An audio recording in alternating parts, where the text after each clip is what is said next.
Hey guys, Cam here from today'siphone.com, and it's my last day with the BlackBerry Z10.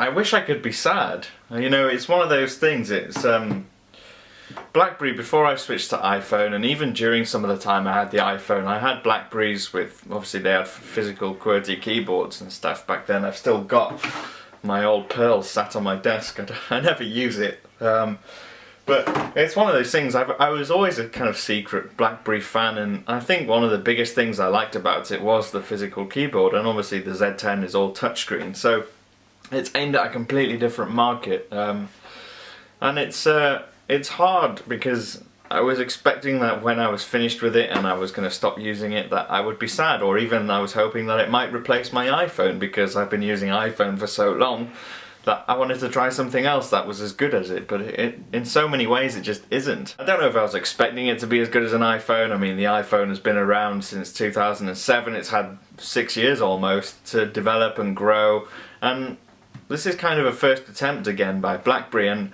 as a first attempt I think it's fantastic. I think it certainly offers more than what the G1 did when that was brand new, when Android first came to market, so it's not that it doesn't show a lot of potential, but I don't think I'm exaggerating when I say that the only thing that's better about the BlackBerry than the iPhone is possibly, or maybe two things: notifications and keyboard, and that's it. There's nothing else that it offers me that I think, oh, I'm gonna miss that when it's gone. And it's not like I hate typing on my iPhone, I just really like the predictive text feature, the SureType feature on the Z10, where it comes up with the predicted words and you can just swipe up and choose them. I think that's really fantastic. I think the screen is clear and sharp, but it's not better than the iPhone. I think the camera is good, but it's not as good as the iPhone. I think the app world is certainly getting better. There are definitely newer apps coming out all the time, but it still doesn't offer anywhere near the number of quality apps that you get on the App Store. And they say they've got 100,000 apps there ready for when it launches in the US, and it's launching today.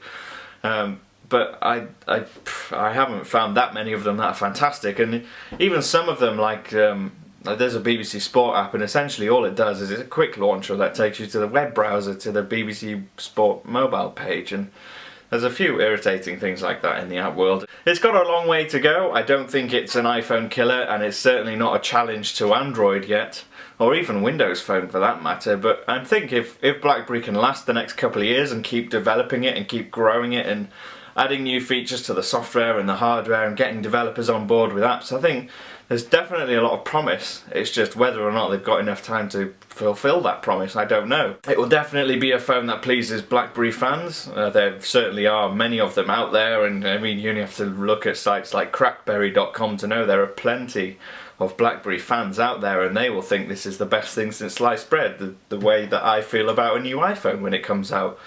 The iPhone 5 to me is awesome, and I know there's a lot of people out there who aren't iPhone fans that will not think that, so that's okay. But I think if it's going to convince other people to drop their iPhones and drop their Android devices, it's going to have to improve a heck of a lot in the next year or so. Because right now I can't see, if I was advising a customer, if I was still working in retail with phones and they came to me and they wanted a great smartphone, it was going to be their first smartphone, they were moving up from something, just a normal regular feature phone, and they wanted something that was fantastic, I would recommend a top Android phone, possibly the Lumia 920 for Windows, and I would offer an iPhone of any kind, because they're all pretty decent that are on the market now. I would struggle to recommend a BlackBerry unless they wanted something that was easiest to type on. So that's it. It's a good phone, there's nothing entirely wrong with it. It's certainly in my top 5 or 6 devices on the market, but it's not good enough to be my main device, and it's on that sad note that I have to end this challenge. It's not quite good enough for me, and I don't think I'm the only one that thinks that, and yes, I'm an iPhone fan, so, you know, I'm obviously going to prefer my iPhone. It's been fun. Hopefully I'll do another 30-day challenge soon. I'm maybe going to do a Windows Phone or maybe another Android one at some point in the future.